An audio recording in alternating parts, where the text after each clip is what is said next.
Okay. Temperance, Major Arcana, the Ace of Rods, the Seven of Swords, the Lovers. That's the first time that's come out for the whole of the month, and in fact your guys is the last reading of the month. And your fifth overall energy card is the Nine of Cups. Well, I have to say this is very nice. This is known as the wish card, the Nine of Cups, and most people would love to see this in their reading.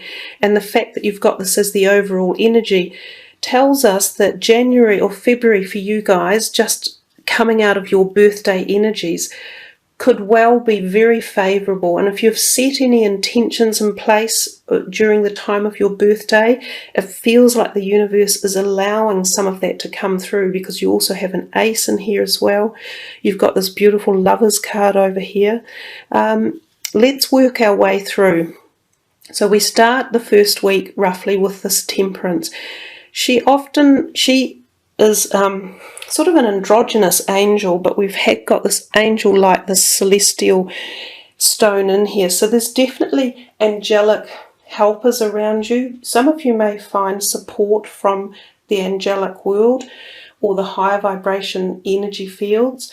You could perhaps ask for support or strength, or harnessing of your intentions to come through for you from this energy source. It's very much too about spirituality, awakening, because she's kind of coming down from the heavens, and she's balancing herself on the precipice of earth and water as well.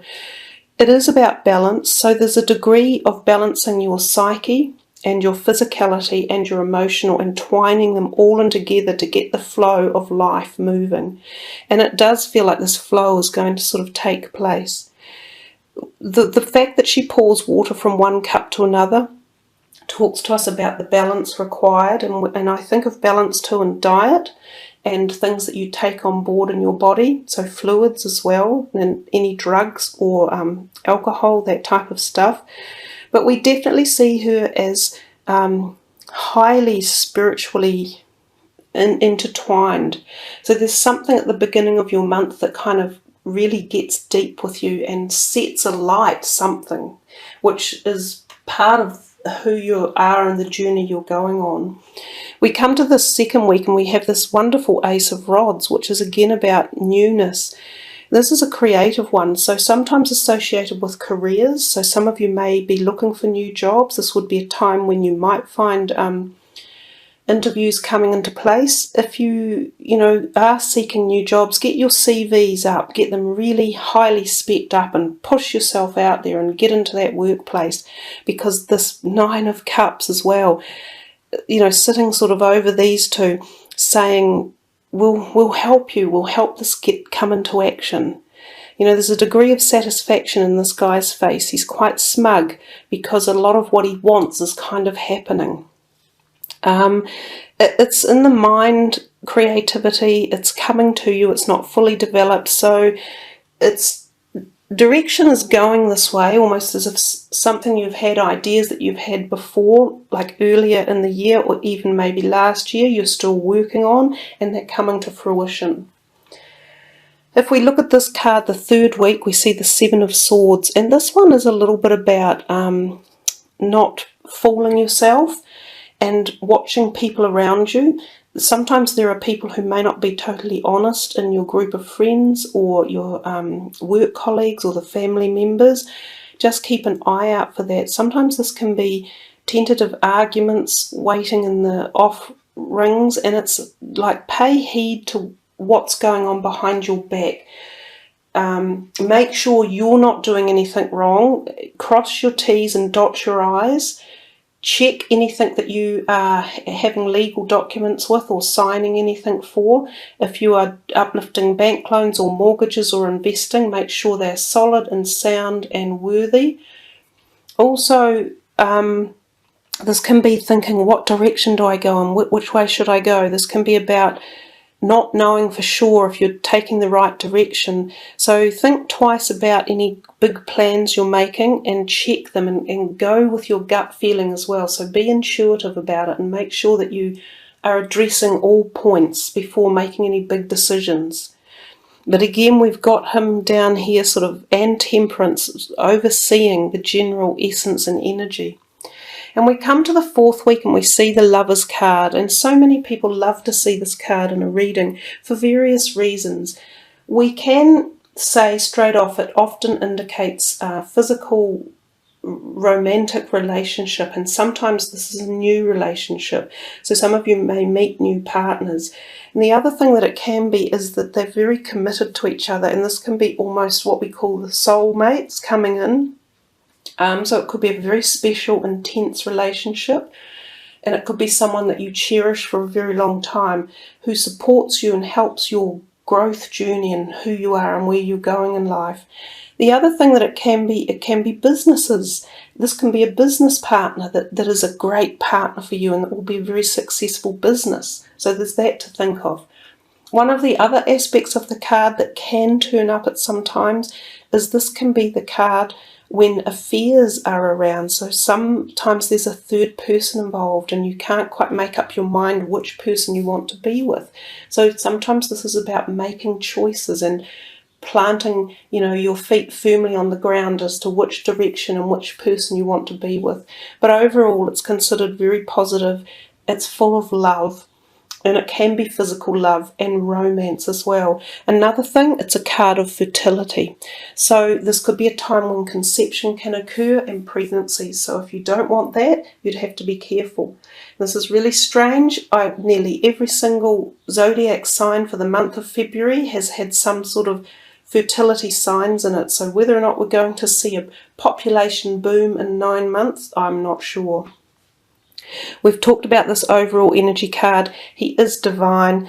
He, if you were wanting romance in your life, you could kind of get it. If you're wanting new beginnings, you'll kind of get it. If you're wanting spirituality, you'll be involved in it. So plenty of options here for you guys. It's a lovely reading for the beginning of your year because you've just had your birthday. So absolutely super.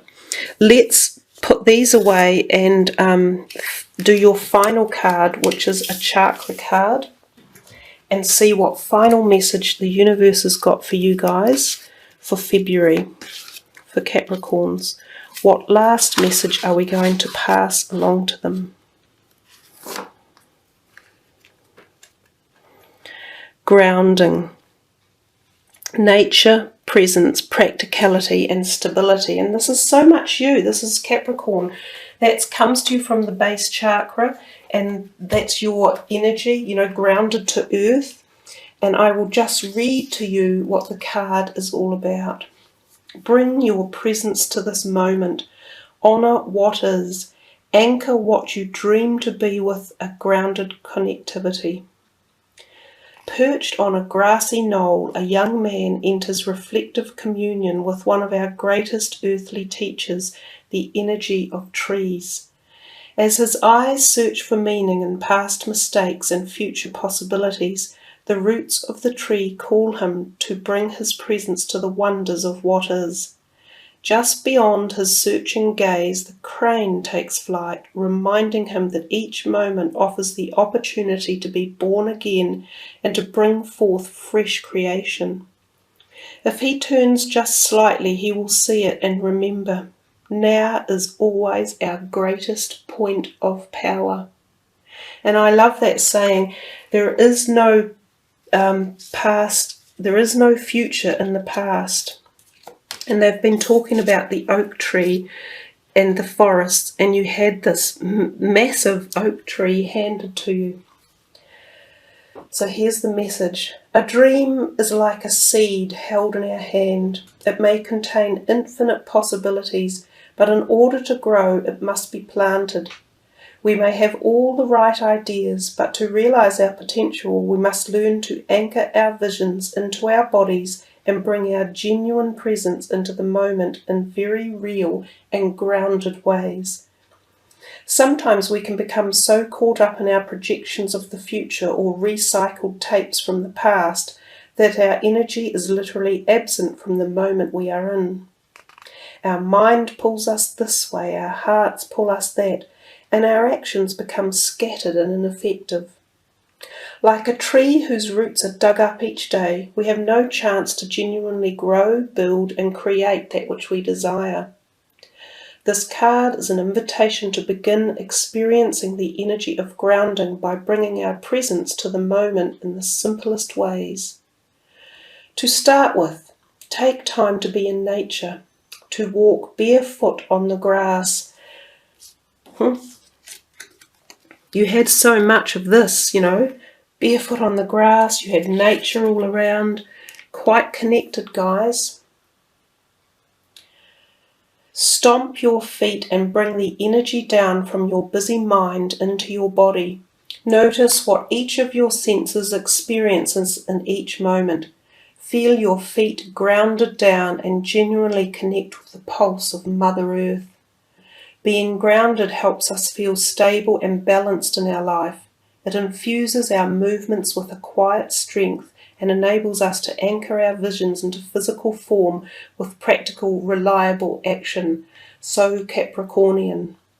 So before you go sprinting down the path of far-off dreams, take time to be truly present with what is right here and now. From this place of balanced connection, you have the capacity to manifest great dreams and desires. Who reaches greater heights than the deeply rooted tree? There you are, Capricorn, a beautiful reading for you to start your February and the first month of your year ahead.